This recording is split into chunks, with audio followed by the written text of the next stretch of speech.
से सुंदरलाल पटवा जी ने स्मारक बनाने का काम किया था और उसका उद्घाटन सरदार अटल बिहारी वाजपेयी जी के द्वारा किया गया।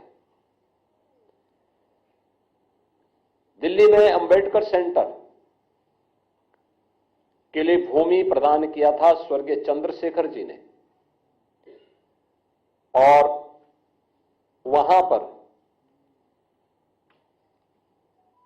अंबेडकर इंटरनेशनल सेंटर की स्थापना आदरणीय प्रधानमंत्री मोदी जी ने किया।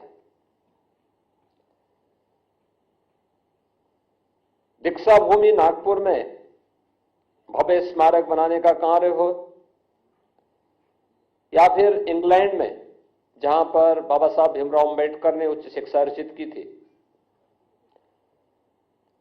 वहां पर बाबा साहब भीमराव अंबेडकर का भव्य स्मारक बनाने का कार्य हो, या फिर मुंबई के चैत्य भूमि, ये पंच तीर्थ जो बाबा साहब भीमराव अंबेडकर से जुड़े हुए हैं, ये भारतीय जनता पार्टी ने बनाए हैं और बाबा साहब की स्मृति को जीवंत बनाए रख करके सदैव सदैव के लिए भारत के अंदर वंचितों और दलितों के लिए एक आशा की किरण के रूप में बाबा साहब भीमराव अंबेडकर को सम्मान दिया।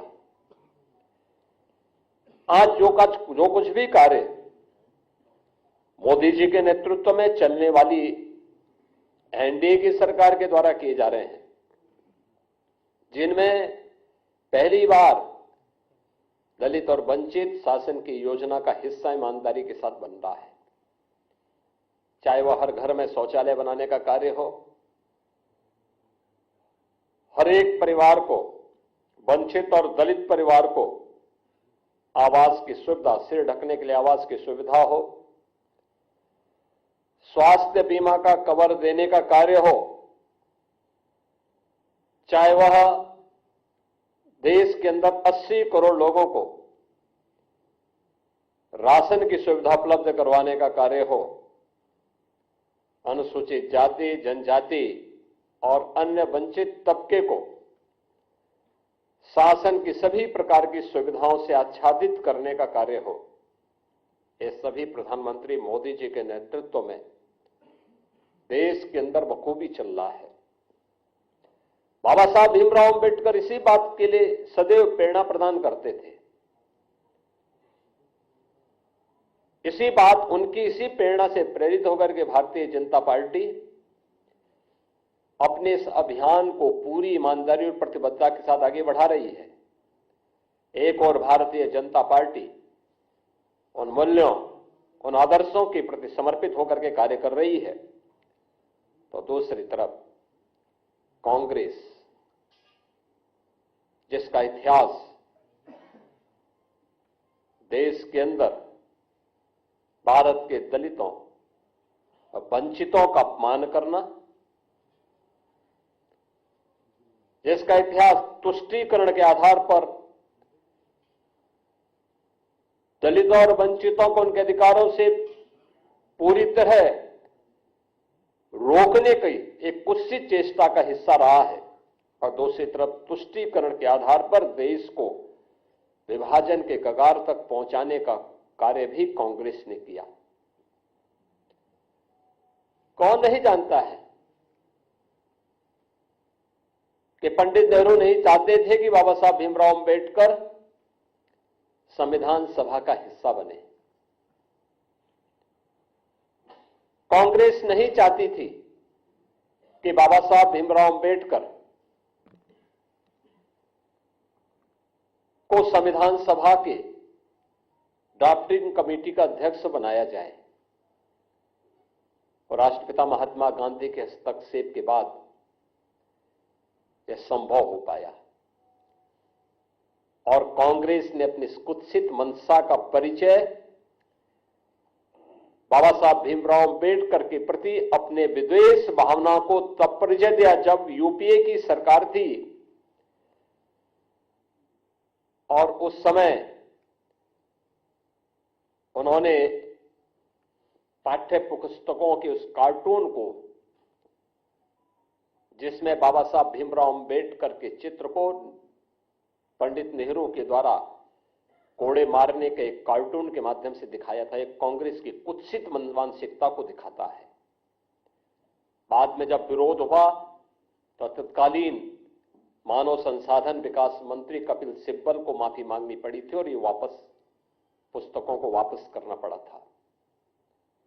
कौन नहीं जानता है कि बाबा साहब भीमराव अंबेडकर को पहला आम चुनाव 1952 में मुंबई नॉर्थ से, फिर 1954 में उपचुनाव हराने का कार्य भी तो कांग्रेस ने ही किया था। यहां तक कि पंडित नेहरू बाबा साहब भीमराव अंबेडकर के विरोध में प्रचार करने के लिए गए। जब वे बाबा साहब भीमराव अंबेडकर भंडारा से चुनाव लड़ने के लिए गए महाराष्ट्र में, वहां पर भी उन्हें पराजित करवाया कांग्रेस ने। कांग्रेस कभी नहीं चाहती थी कि बाबा साहब भीमराव अंबेडकर संसद में जाएं, दलितों की आवाज बने, वंचितों की आवाज बने, और सदैव उन्हें अपमानित करने का काम करती थी। कांग्रेस लगातार, कांग्रेस की मंशा हमेशा ये रही, और कांग्रेस ने न केवल उन्हें हराया बल्कि उन्हें हराने के लिए बाबा साहब भीमराव अंबेडकर के जो अनन्य सहयोगी थे नारायण काजोलकर, उन्हें तोड़ करके उन्हें ही बाबा साहब भीमराव अंबेडकर के खिलाफ चुनाव लड़वा दिया था। और हम सब जानते हैं कि उन्हें चुनाव लड़ाने के परिणति क्या थी, बाबा साहब चुनाव हारे। और उन्हीं काजोलकर को कांग्रेस ने 1970 में पद्म पुरस्कार से भी सम्मानित किया। कांग्रेस ने बाबा साहब भीमराव अंबेडकर की महापरिनिर्वाण के बाद कहीं भी उनकी स्मारक नहीं बनने दिया। जो भारतीय जनता पार्टी ने स्वर्गीय अटल बिहारी वाजपेयी जी के समय और आज आदरणीय प्रधानमंत्री नरेंद्र मोदी जी के समय जो पंचतीर्थ बने हैं, ये भारतीय जनता पार्टी ने बनाए हैं, कांग्रेस ने नहीं। कांग्रेस ने कभी नहीं बनने दिया। बाबा साहब भीमराव अंबेडकर को कभी पद्म पुरस्कार तक नहीं देने दिया। भारत रत्न भी बाबा साहब भीमराव अंबेडकर को तब मिला जिस सरकार में भारतीय जनता पार्टी सपोर्ट कर रही थी। कांग्रेस का इतिहास इसी से आप समझ सकते हैं। जो बाबा साहब भीमराव अंबेडकर ने अपने इस्तीफे के दौर के बाद कही थी, जब उन्हें अपने पद को छोड़ने के लिए मजबूर होना पड़ा था, तो उन्होंने उस समय नेहरू सरकार पर आरोप लगाए थे। और यह परंपरा है कि कोई मंत्री अपने पद से इस्तीफा सदन के रहते हुए दे रहा है तो उसे सदन में बोलने का अवसर दिया जाता है। बाबा साहब भीमराव अंबेडकर को नहीं बोलने दिया सदन में, अपमान यहां पे भी किया गया। उनके इस्तीफे को उजागर नहीं होने दिया गया। अपने इस्तीफे में बाबा साहब अंबेडकर इस बात को कहते हैं कि कांग्रेस को वंचितों और दलितों की चिंता नहीं है, पंडित नेहरू को दलितों और वंचितों की चिंता नहीं है, इन्हें मुसलमानों की चिंता है। ये वंचितों और दलितों से ज्यादा महत्व उन्हें देते हैं, और मैं वंचित और दलितों की आवाज बनना चाहता हूं। मैंने वित्त और अर्थशास्त्र विषय से उच्च डिग्री हासिल की है, मुझे किसी संसदीय समिति में तक नहीं रखा गया है। ये पीड़ा उनकी थी, जो वंचितों और दलितों के लिए जिस आंदोलन को उन्होंने आगे बढ़ाया था, देश के अंदर जिस सामाजिक समता के निर्माण के लिए उन्होंने अपना पूरा जीवन होम किया था, उन्हें उससे वंचित करने का काम भी कांग्रेस किस रूप में कर रही थी। ये बाबा साहब अंबेडकर की पीड़ा उनके इस्तीफे के माध्यम से देखने को मिलती है। और याद करिए, जब कांग्रेस नेतृत्व की ही सरकार केंद्र में थी, तब उस समय कांग्रेस यूपीए सरकार के प्रधानमंत्री भी इस बात को कहते हैं कि देश के संसाधनों पर पहला अधिकार मुसलमानों का है, या वंचितों और दलितों का नहीं है। यानी देश को कैसे लोग आपसी बंटवारे का कार्य कर रहे हैं, ये किसी से छुपा हुआ नहीं है। और जो बाबा साहब भीमराव अंबेडकर देश के दलितों और वंचितों को अपमान करने का जो एक काला अध्याय कांग्रेस का रहा है, कमोवेश वही परिपाटी समाजवादी पार्टी ने भी अपनाई है। याद करिए, समाजवादी पार्टी की सरकार के समय 2012 में जब सरकार बनी थी, तब तत्कालीन मुख्यमंत्री ने कहा था कि सामाजिक न्याय से जुड़े हुए जो स्मारक हैं लखनऊ में बने हुए, सबको तोड़वा देंगे। यानी उन्हें सामाजिक न्याय के इन पुरोधाओं के स्मारक उन्हें अच्छे नहीं लग रहे थे, और उन्होंने अपने समय में किया भी। कन्नौज के बाबा साहब अंबेडकर के नाम पर बने हुए मेडिकल कॉलेज का नामकरण हटा दिया, उसे बाबा साहब भीमराव अंबेडकर का नाम हटा दिया। लखनऊ में भाषा विद्यालय मान्यवर कांसी राम जी के नाम पर स्थापित था। वे सामाजिक न्याय की जिस लड़ाई वो लड़े थे, समाजवादी पार्टी ने नाम हटा दिया। सहारनपुर मेडिकल कॉलेज के नाम हटा दिया, तमाम जनपदों से नाम हटा दिए गए। ये चीजें दिखाती हैं कि लोग किस रूप में समाज को विभाजित करने के लिए राजनीति करना चाहते हैं। आदरणीय गृह मंत्री जी के बयान को आधा अधूरा मीडिया के सामने प्रस्तुत करके उसके नाम पर किस प्रकार से अपनी राजनीतिक रोटियां इनके द्वारा सेकी जा रही है, इस तरीके से समाज को गुमराह करने का कार्य किया जा रहा है। अपने किए हुए पर पर्दा डालने के लिए इनके द्वारा लगातार इस शरारत की जा रही है। इन लोगों ने अपने कालखंड के दौरान, अपने कार्यकाल के दौरान बाबा साहब भीमराव अंबेडकर सामाजिक न्याय के पुरोधाओं और महापुरुषों, दलितों और वंचितों के प्रति जो विद्वेष की भावना इन लोगों के मन में थी, ये आज भी उस प्रकार का आचरण लगातार कर रहे हैं। और यही कारण है कि जो भारतीय जनता पार्टी लगातार प्रधानमंत्री मोदी जी के नेतृत्व में दलितों और वंचितों के लिए नई नई योजनाएं ला रही है, उनके उत्थान के लिए कार्य कर रही है। जीरो पॉवर्टी के लक्ष्य को प्राप्त करने के लिए उन्हें 100% सिचुएशन के लक्ष्य की ओर बढ़ाने के लिए पूरी ईमानदारी के साथ कार्य कर रही है।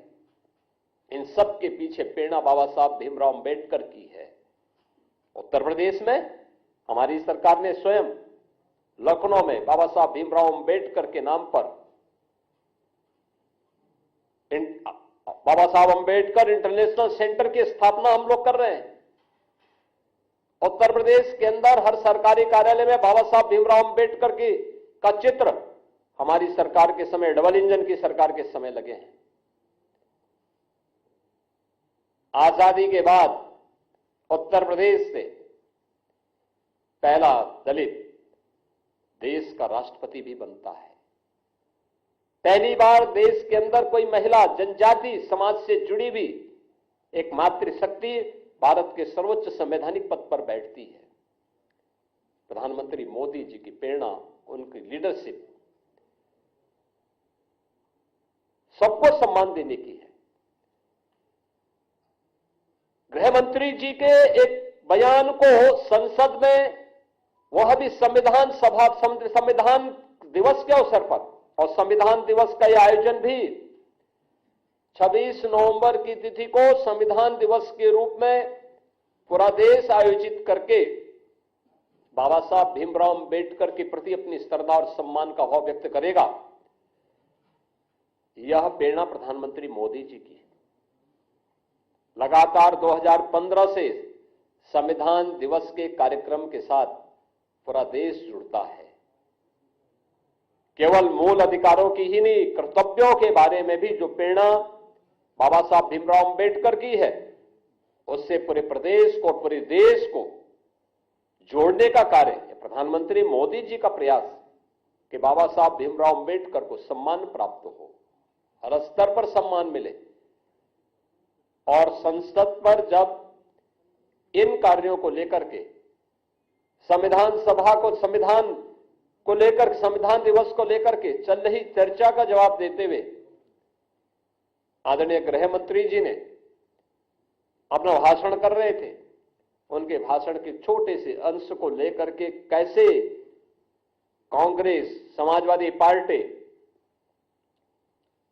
इनके द्वारा एक वितंडावाद पैदा करने का प्रयास हुआ, कैसे इनके द्वारा गफलत पैदा और गलतफहमी पैदा करने का प्रयास हुआ। कांग्रेस हो या समाजवादी पार्टी, इनका यह आचरण उनकी विद्वेष भावना को प्रदर्शित करता है। इन लोगों के द्वारा बाबा साहब भीमराव अंबेडकर के प्रति जो शब्द कहे गए थे पूर्व में, कौन नहीं जानता। समाजवादी पार्टी सरकार के समय उनके एक मंत्री जो सुपर सीएम के रूप में काम करते थे प्रदेश में, उनके वो वक्तव्य जो बाबा साहब भीमराव अंबेडकर के प्रति उन्होंने किए थे, कौन नहीं जानता है। ये सभी, यही उनका वास्तविक आचरण था। और हम तो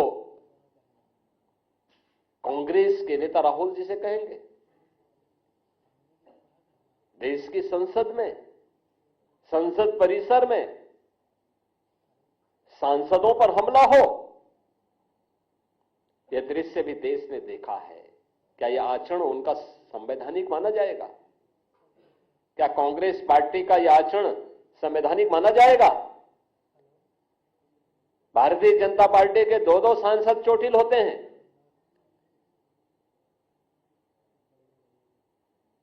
एक बुजुर्ग सांसद, पूर्व केंद्रीय मंत्री चोटिल होते हैं, उन्हें गिराया जाता है।